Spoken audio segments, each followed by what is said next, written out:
Hi, it's EasyOrElse. Here's a project that I just finished. It's taking a purchase pillow. This had the picture on both sides. And it's taking this pillow from average to awesome.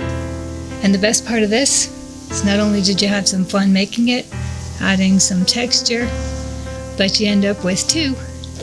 One to keep and one to give. How cool is that? So, let's do this. Came home, took the stuffing out, and then I just pulled the two apart. So now I have two of these front pieces, just has a backer on it.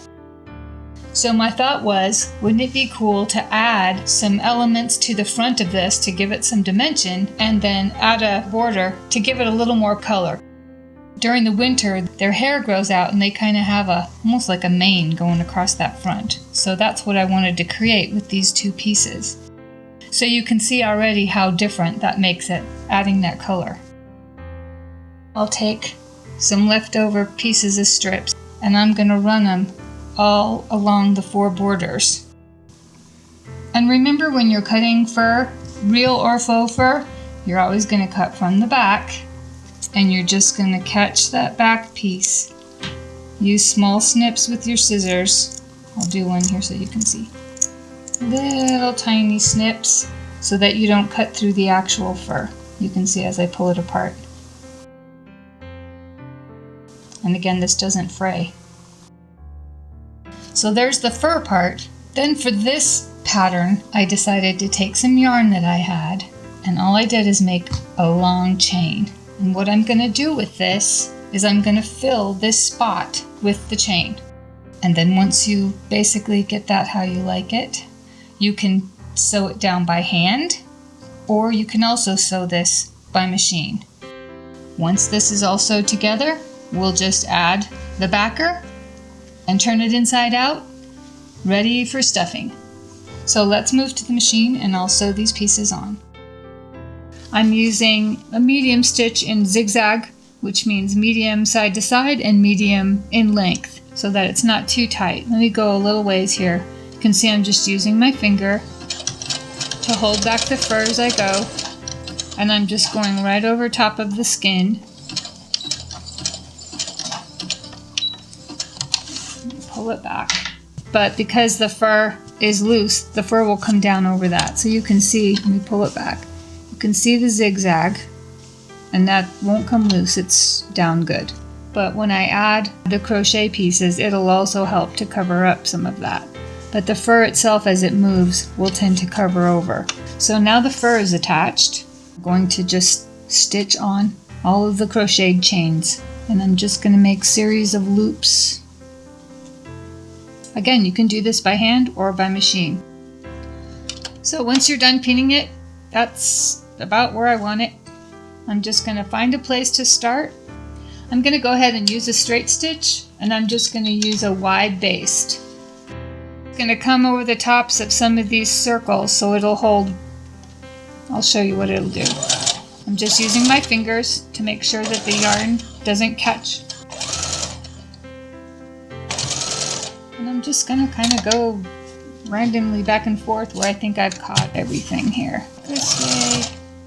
This is where I said if you do it by hand, you have a little more control over where you want this, but this method goes really fast. So once you've stitched it on, you can see how pieces of it are loose, and it covers up the areas that you stitched, fills in the fur.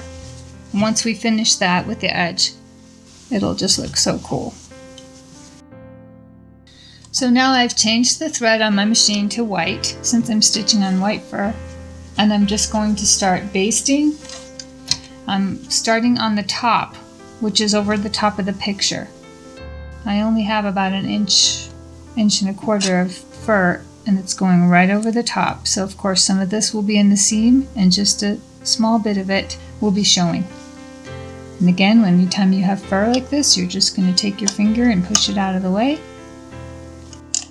You can see I'm just stitching right at the edge. Use your fingers as a guide so that you don't catch that yarn on your presser foot. Continuing to push the fur out of the way.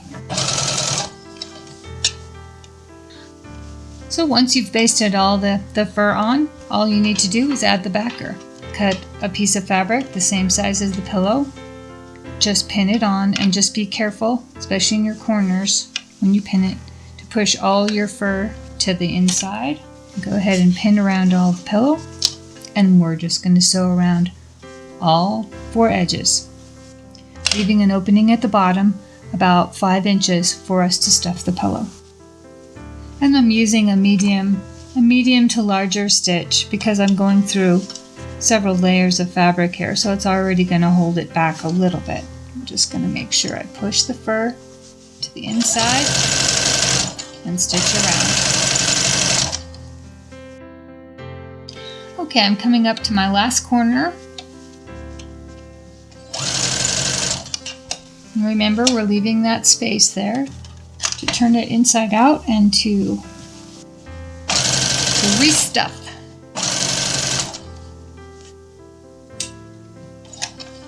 And all you'll do now is you'll go around to all of your corners and kind of cut away a little bit of that bulk.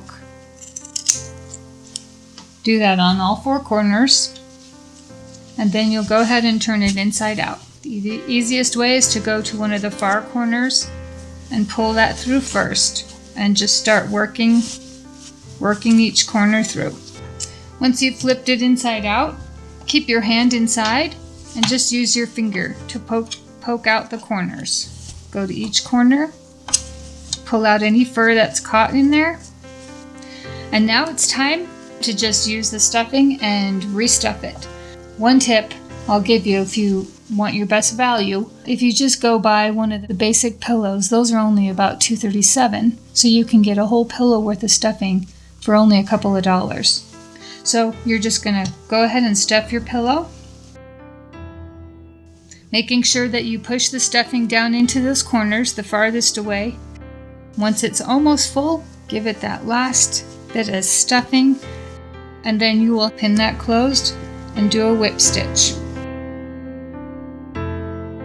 Cool. If you like this video, give me a thumbs up, share it with your friends, and subscribe.